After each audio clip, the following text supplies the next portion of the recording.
none? Am I correct on the bar none part, Joe? Bar none. The plasma converter, quite honestly, doesn't very much care if we happen to call something hazardous waste or not hazardous waste.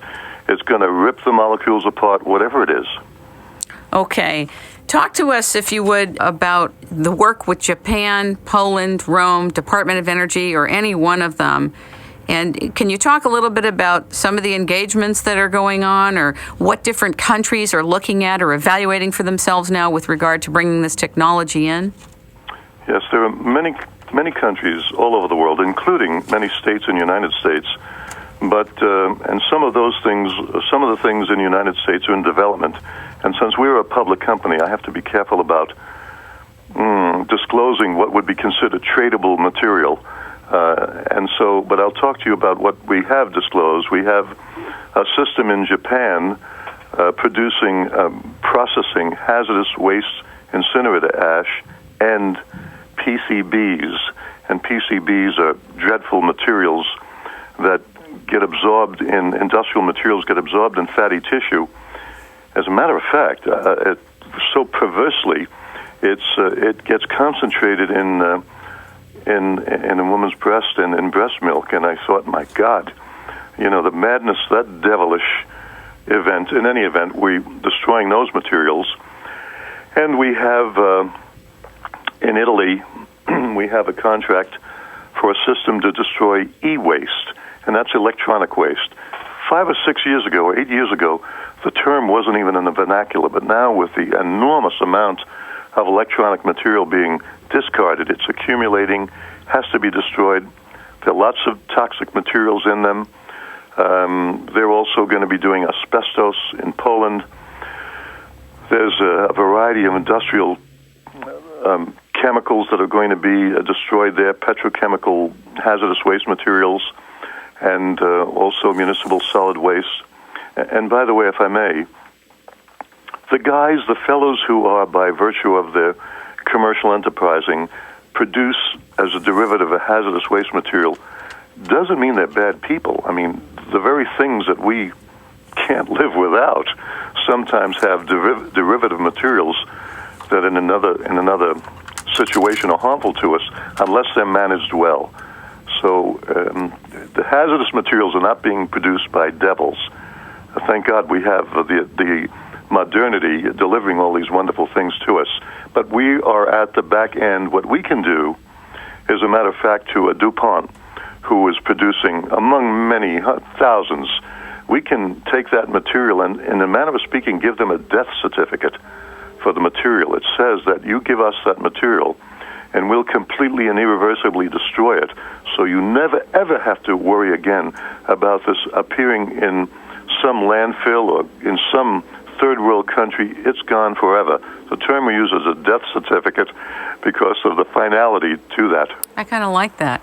So, so the only thing you need now is like a funeral service to complete the ceremony. We call him Digger Joe Longo, the Undertaker. Whatever. We can take that in a lot of different directions.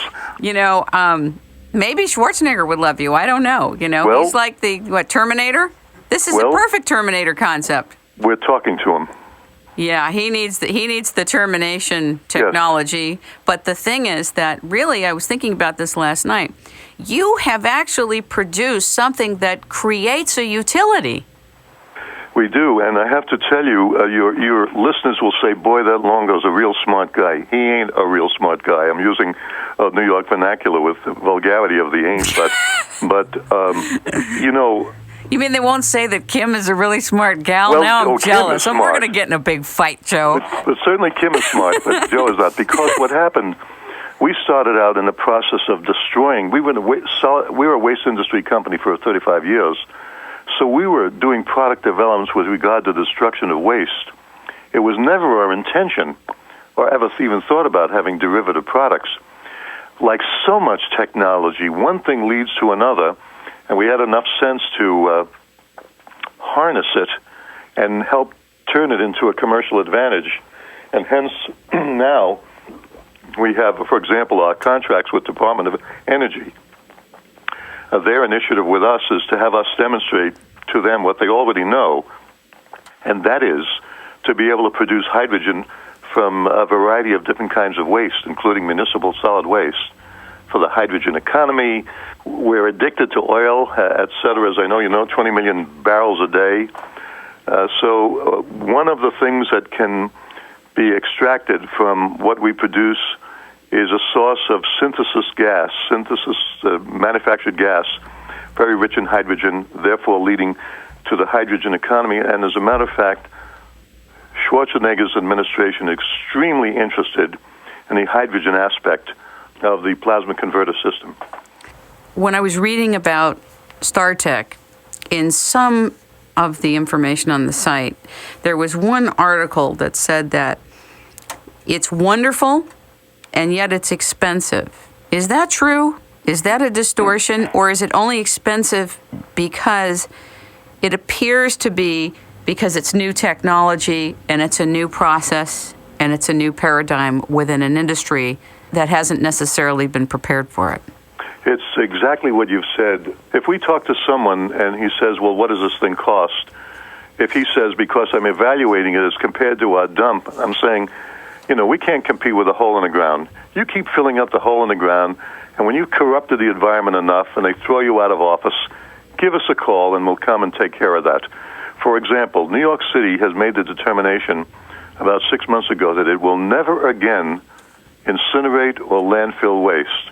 In the meantime, what it's doing is sending it out to some other states who are saying, hey, send us your garbage, it's okay with us. But we're talking about, to New York City, about putting in plasma converters for them for their 25,000 tons per day. But back to the money issue. The equipment, if you take a look at the life of the equipment depreciation, it'll cost about 2 cents a pound, which is really peanuts in terms of so many things. There's a lot of people who have, some half-witted knowledge about what they think they read someplace else. Right. And there's a lot of one person repeating another. And what we do, when we speak to a potential customer, we speak to him in two terms, in terms of his profit and loss statement, or his cash flow, or his budget, or his finances. And if somehow the numbers don't meet his financial objectives, then he's not a customer. But it is about the money. And our shareholders, I'm carrying on, our shareholders, we're a public company, and our shareholders invest in us because they do want to make money by share price appreciation, but they also, almost to the person, they're doing it because they feel good about participating in a company that, is going to help protect the public health and safety and protect the babies, as a matter of fact. And so we have a lot of those sentiments as well. When you were talking about, let's say, New York, which has agreed to, not dump the waste in the state, and then you find out that it's being transported to other states, to me, on a systemic level, there needs to be legislation, new legislation that has to do with covering. And first of all, I think you have to be able to, on a completely separate level, Joe, you have to be able to track and have people accountable for what waste is there, what's the nature of it, where is it going. And I think there needs to be public accountability so that the public knows, like, if you're in Connecticut, you should know as a citizen where is what kind of waste and where is waste dumped, incinerated, or turned into in your state.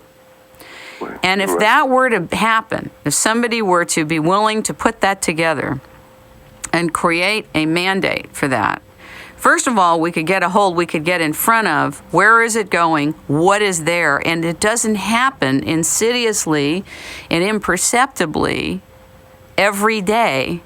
Yes. Where the bottom line is, if there's an earthquake in the wrong area and there's uranium dumped there, sorry.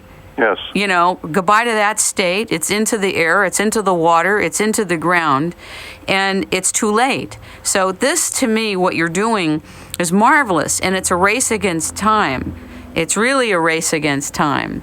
I'd like to open up the lines for call-ins right now, and I'd like the people that are listening, wherever you are, if you're on the internet, if you're listening to us on satellite, to It's Rainmaking Time, please call us at 1-800-531-3815.